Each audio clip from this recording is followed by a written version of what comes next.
छत्तीसगढ़ में पीएससी घोटाले मामले में अब ईओडब्ल्यू ने भी केस फाइल कर लिया है। वहीं ये मामला सरकार द्वारा सीबीआई को भी सौंप दिया गया है। दिल्ली से लौटे मुख्यमंत्री विष्णुदेव साय ने कहा कि प्रधानमंत्री ने मंच के माध्यम से छत्तीसगढ़ की जनता को वादा किया था कि युवाओं के भविष्य से खिलवाड़ करने वाले के खिलाफ कार्रवाई की जाएगी। ये इसी बात का परिणाम है। मुख्यमंत्री ने यह भी कहा कि पीएससी मामले में दोषियों पर कार्रवाई अवश्य होगी। हाँ, बिल्कुल होगा। वो तो चुनाव कैंपेनिंग के दौरान हमारे देश के यशस्वी प्रधानमंत्री जी भी वादा किए थे कि हमारे बच्चों के साथ जो पीएससी में घोटाला हुआ है, गड़बड़ी हुई है, उसकी जांच होगी और सीबीआई को सौंपे हैं। उसमें एफआईआर भी हुआ है और जो भी दोषीदार हैं कोई बचेंगे नहीं।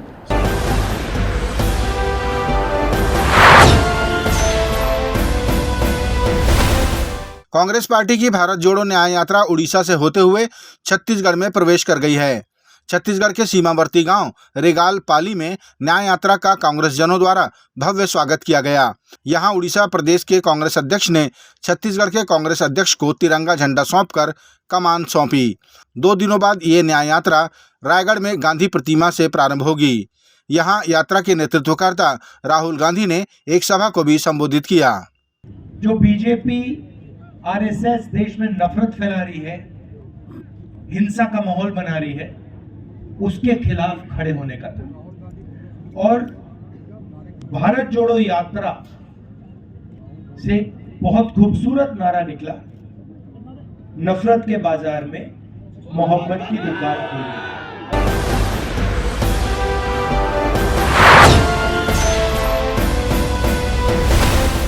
लोकसभा चुनाव के पूर्व राज्य निर्वाचन आयोग ने छत्तीसगढ़ में अपनी तैयारियां साझा की। मुख्य निर्वाचन पदाधिकारी डॉक्टर रीना बाबा साहब कंगाले ने मीडिया से चर्चा में बताया कि छत्तीसगढ़ में कुल मतदाताओं की संख्या 2,05,13,252 है।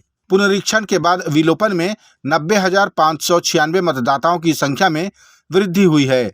उन्होंने बताया कि लोकसभा चुनाव के मतदान के लिए कुल 24,109 मतदान केंद्र बनाए जाएंगे।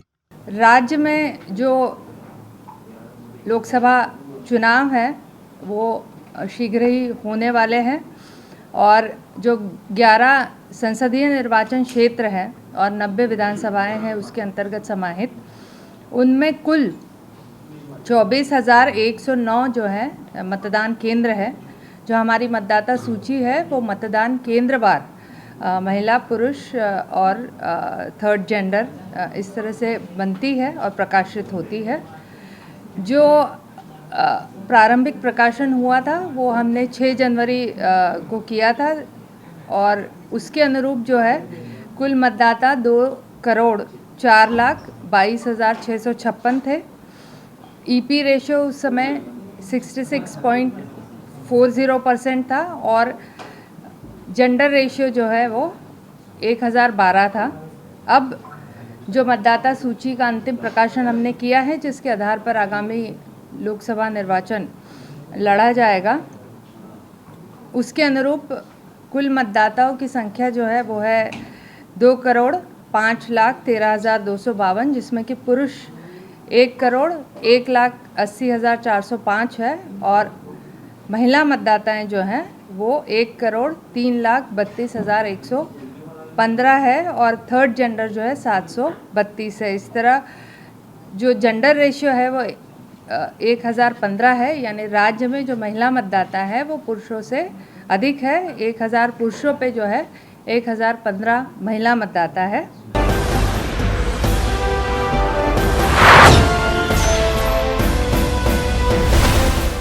राजधानी रायपुर में आधे अधूरे पड़े स्काई वॉक को पुनः बनाया जाएगा। ये जानकारी विधायक व पूर्व मंत्री राजेश मूणत ने दी। उन्होंने बताया कि कांग्रेस सरकार लगातार स्काई वॉक में भ्रष्टाचार का आरोप लगाती रही, लेकिन ईओडब्ल्यू ने स्पष्ट कर दिया कि स्काई वॉक निर्माण में कोई भ्रष्टाचार नहीं हुआ है। आरोप लगाने वाली कांग्रेस को पूर्व मंत्री ने आत्मचिंतन करने की सलाह भी दी। 2018 में कांग्रेस पार्टी की सरकार आने के बाद उस पर रोक लगा दी। 3 कमेटियां बनी, कमेटियों को उत्तर नहीं आया। उसके साथ में भ्रष्टाचार का आरोप लगा करके ईओडब्ल्यू को इसकी शिकायत की गई कांग्रेस पार्टी के नेता द्वारा। माननीय मुख्यमंत्री ने उसको अनुमोदित करके भेजा। उसी मुख्यमंत्री के कार्यकाल में नवंबर के अंदर उस शिकायत के ऊपर ईओडब्ल्यू ने स्पष्ट कहा है इसमें किसी प्रकार का भ्रष्टाचार नहीं हुआ है और इसलिए अब आत्मचिंतन कांग्रेस पार्टी करे। मेरे को इसमें न्यायालय प्रक्रिया अगर जा सकता हूं तो मैं व्यक्तिगत रूप से इसमें न्यायालय की प्रक्रिया में भी जाऊंगा। स्वाभाविक रूप से बनेगा, चर्चा करेंगे। माननीय मंत्री जी से बात हुई है, मुख्यमंत्री से बात करेंगे और रायपुर की जनता का हर काम होगा, इस बात को सुनिश्चित है।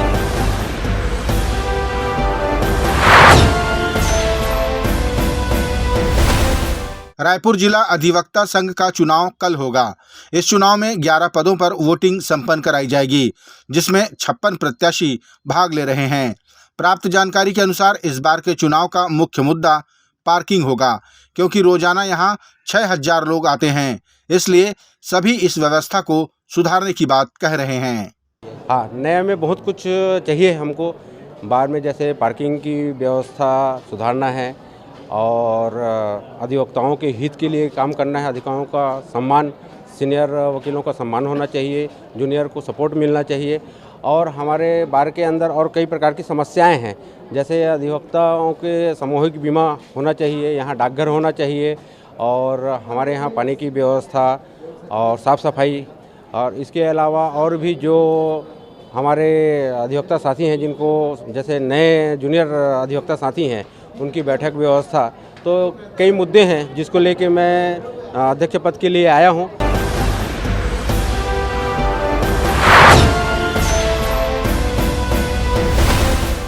छत्तीसगढ़ में पूर्व की कांग्रेस सरकार द्वारा शुरू किए गए स्वामी आत्मानंद इंग्लिश स्कूल पहले कलेक्टर की समिति के अधीन संचालित होते थे। उन्हें अब शिक्षा विभाग के अधीन करने का निर्णय लिया गया है। राज्य के शिक्षा मंत्री बृजमोहन अग्रवाल ने जानकारी दी कि कांग्रेस ने बच्चों के भविष्य को संवारने की बजाय संकट में डालने का काम किया था। देखिए, स्वामी आत्मानंद जी हमारे प्रदेश के ही नहीं, पूरे देश के बहुत ही सम्माननीय पूजनीय रहे हैं और उनके नाम से जो स्कूलें खोली गई, उन स्कूलों में बच्चों के भविष्य बनाने की बजाय बच्चों के भविष्य को परेशानी में डाल दिया गया और उनको शिक्षा विभाग से अलग कर कलेक्टर के अंडर में दे दिया गया और वहाँ पर अव्यवस्थाएं ज़्यादा हैं। और इसलिए हमने तय किया है कि अब स्वामी आत्मानंद स्कूलों की जो कलेक्टर की अध्यक्षता में समितियाँ बनी थी, उन सभी समितियों को समाप्त कर स्वामी आत्मानंद स्कूलों का संचालन भी शिक्षा विभाग करेगा। इस प्रकार का हमने निर्णय लिया है। और स्वामी आत्मानंद स्कूल जो पुराने महापुरुषों के नाम से थी, तो स्वामी आत्मानंद जी के पहले उन पुराने महापुरुषों का नाम उसमें जोड़ दिया जाएगा और अगर कोई अनियमितता की शिकायतें प्राप्त होती हैं तो निश्चित रूप से उसकी जांच करवाई जाएगी।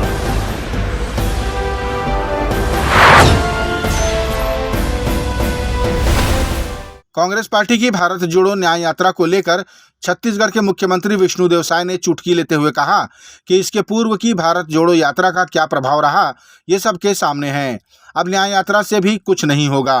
कांग्रेस पहले अपने उन नेताओं के साथ न्याय कर ले जो उनकी पार्टी छोड़ रहे हैं। अब देखिए, भारत जोड़ो यात्रा भी किए थे, उसमें कितना असर हुआ आप लोगों के सामने है। अब न्याय यात्रा निकाले हैं। अब विधानसभा चुनाव के बाद कितने लोग उनके जो प्रत्याशी थे पार्टी छोड़ रहे हैं, पहले तो उन सबके साथ न्याय हो जाए।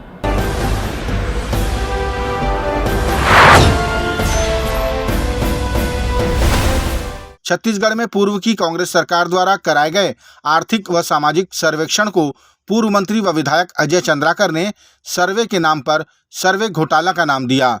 उन्होंने बताया कि विधानसभा में प्रश्न लगाए जाने के बाद ये बात सामने आई कि 14 करोड़ रुपए टीएडीए के नाम पर मिल बांटकर खा लिया गया। सबसे पहले तो मैं उसको सर्वे घोटाला कहूँगा।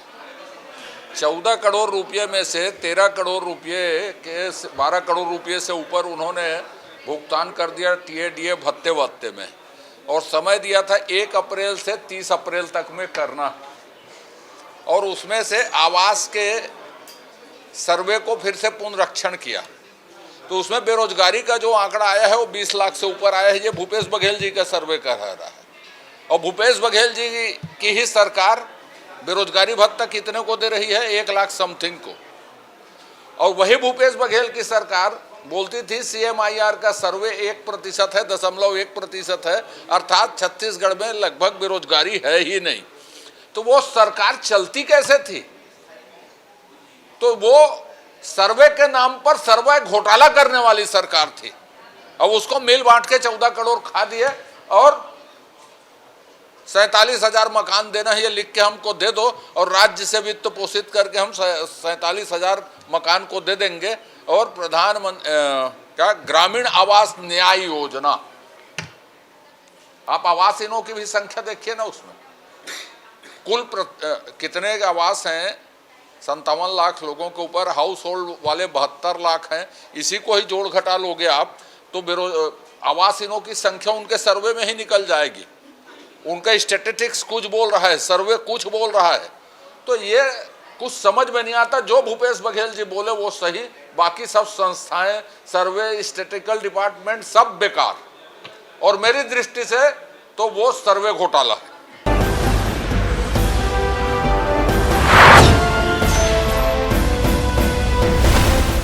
छत्तीसगढ़ के दंतेवाड़ा पुलिस को 8 लाख के इनामी नक्सली को मुठभेड़ में मार गिराने में सफलता मिली। प्राप्त जानकारी के अनुसार नक्सल उन्मूलन अभियान के तहत गोंदपल्ली के पहाड़ी जंगल में नक्सलियों और सुरक्षा बलों के बीच मुठभेड़ हुई, जिसमें मुठभेड़ के बाद सर्चिंग में एक माओवादी का शव बरामद हुआ।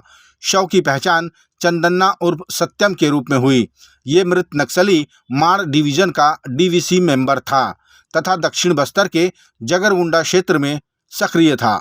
गश्त के दौरान मुठभेड़ हुआ, जिसमें मुठभेड़ पश्चात जब सर्च ऑपरेशन किया गया तो उसमें हमें एक नक्सली का शव बरामद हुआ, साथ में एक नगदेशी कट्टा प्लस 4 राउंड और एवं अन्य जो दैनिक उपयोगी नक्सली सामग्री है, छुरी है, पिट्ठू बैग्स हैं, वो सब बरामद हुए हैं।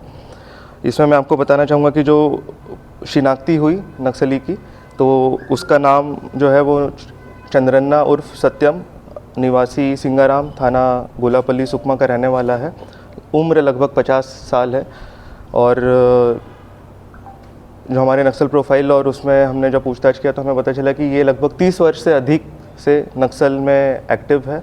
ये 2013 से पूर्व माड़ डिवीज़न में सक्रिय था, DVC के पद पर था और उसके बाद इसको जगरगुंडा एरिया कमेटी में दक्षिण बस्तर डिवीज़न में जगरगुंडा एरिया में एक्टिव था।